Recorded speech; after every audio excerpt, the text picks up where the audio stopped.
Whew. Man, need you to pray for me. Mainly because I got my Christmas lights still up. These things don't come down. Anyhow, got a just got through with dinner. All right, cooked a couple porterhouse steaks. It was beautiful. It was on the grill. One of these Weber grills is it's out of sight right now, but I'd show it to you. A little charcoal grill, wonderful little thing. I tell you, it is. It came from a house that we flipped in Canton. And sometimes when you're cleaning out houses, you just find some goodies. And I'm working on one right now in Garden City that maybe we can come to terms on the deal. Trying to get the numbers to work right now. That you know this house has a lot of cool things in the backyard that I'd love to get my hands on. Guy things like I'm not going to get in the details, but you know stuff to clutter up your garage. Anyhow, um, as I'm sitting down to dinner eating this steak, the kids are enjoying everything. I'm thinking to myself, my mind gets like my mind's always on real estate. Okay, that's who I am. Mind is always going on real estate, and I'm thinking about a deal that an appointment that I went on. It wasn't a deal because I blew it. This was over on, I think it was Duck Lake. Duck Lake has this little canal, and I went to visit this lady, and this house was built in the 50s, and it stayed there, never progressed with the rest of the civilization around it, and down to the countertops, and some of those houses can be really really cool, right? Like I was on one in I think it was Hamburg. It was a nice little round lake, and this had a Mamie Pink bathroom. For those of you that don't know Mamie Pink, it was Mamie Eisenhower. It was kind of a political color at that particular point in time. It was a pride color, not like pride, but a political pride, country pride, and beautiful bathroom. Everything was just bone stock in this house, and it was had this beautiful view of the lake, like this arched peak type of a ceiling, and it is something that you would have seen in the movie Casino that would have still been cool in the 70s. It was a wonderful house. But anyhow, going back to this one over on Duck Lake, it was dated and needed to be done, right? So um, but here's how I learned in that particular situation. Um, I figured out what after repair value is, which is what we do in the real estate business. We figure out what a property is worth after it's all fixed up. And you forgive me, I got this little, like, something's itching my nose.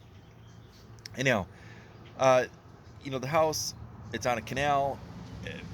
For all intents and purposes, it is a waterfront property in that is White Lake over there.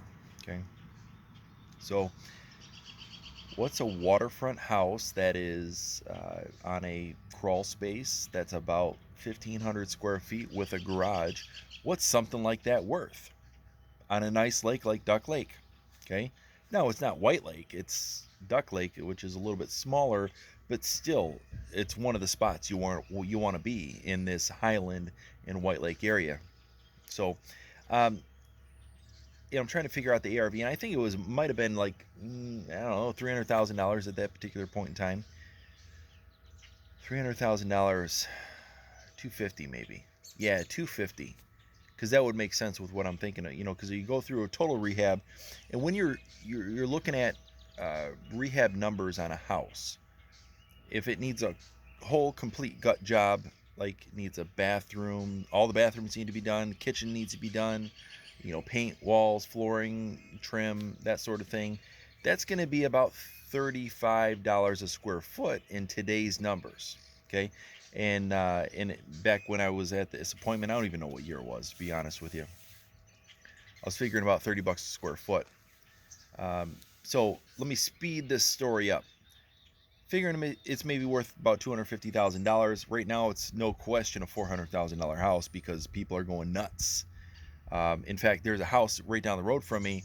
It's on a small lake. You know, it's still all sports, but you're not ripping a jet ski around this little place. It's only about a 23-acre lake, and they've got a 1,700 square foot colonial. I don't even think it has a basement, and that one is going to sell for $450,000. So now you compare that to this 1,500 square foot ranch that, you know, today's dollars, right? It's going wild. And I think the market's only going to appreciate, even though you hear some of these people talking about foreclosure numbers and stuff like that, but that's a story for another day. Anyhow, here's how I blew the sale, right? This lady, I said, $90,000 is my offer.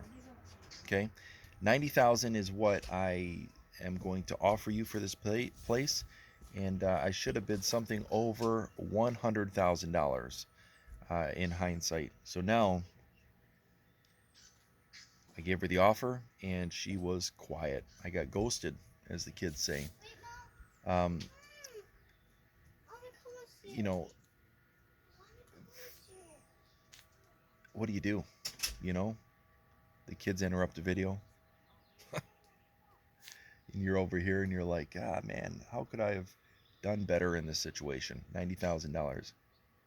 Yeah, I think if I was 120 on that one, and we would have held that and put it into the rental portfolio, which is what we're exploring nowadays, um, we would have been way better off, because again, we're sitting on a $400,000 property after about $50,000 worth of rehab. I mean, this house had a brand new septic tank and everything. It was great, from that standpoint. But again, how do you learn through the business? What do you work on? How do you improve yourself? You go back and you tell these stories about your sales tales, your sales tales. So anyhow, I just reflecting. I want to put that stuff on video mainly for my benefit, so I can look back on it and say, like, okay, this is what the market was. Because the market's constantly changing, and if you can really change and figure that part out, um, and adapt, you're going to be able to move forward, and you will ultimately thrive when it comes down to it. Okay. So, a little bit of thought, after I'm finishing my steak here, figuring I'm going to probably take a nap after that baked potato and everything. But the steak was good. I'm telling you, that Weber grill charcoal is, if you got the time for it, that's what you want to do. Gas will get you through in a pinch, but, you got questions in regards to real estate, give me a shout. Dean Gazowski, 3D Property Solutions. We're in the 7FF altitude hat. I'm always looking for properties to buy, so if you know somebody that's looking to sell, please consider giving me a shout, and we'll do our best not to lowball you. We'll catch you on the next video.